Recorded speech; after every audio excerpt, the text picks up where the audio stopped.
বন্ধু তাহলে এটা কিন্তু আমাদের শিওর যে আমরা ইফতার পার্টি করব, বেশি না 300-400 টাকা করে দিলেই হবে। বন্ধু আমার কাছে টাকা নাই রে বন্ধু, আমি শরবত গুলো দিব, সব কাটে দিব বন্ধু, তাও আমার কাছে টাকা নাই। টাকা চাস না বন্ধু প্লিজ।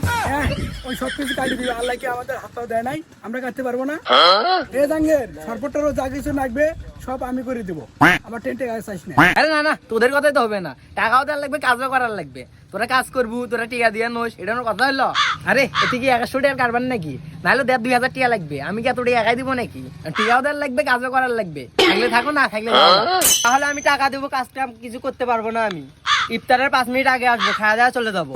ওই টাকা দিবে কাজ করবেন না, তাহলে আমি টাকা দিব, আমি কাজ করবো। কিরে তোমরা দুইজনে যদি এরকম করো, এখন তো ইফতার বাড়ি করে নেই, আর তার আগে তোমরা এরকম করতেছো, এরকম করলে তো ইফতার বাড়ি হবে না। রমজান মাস, তোরা দুইজন যদি এরকম করো তাহলে কি ইফতার বাড়ি হবে নাকি? কিরে জাঙ্গি তুই কি কর? কিরে তুই টাকা পয়সার গরম কাক দেখাস? হ্যাঁ 300-400 টাকা অন্য টিয়া হইলো রে, আর গাও ঝাড়া দিলে তো 1,000-500 টাকা নোট পড়ে।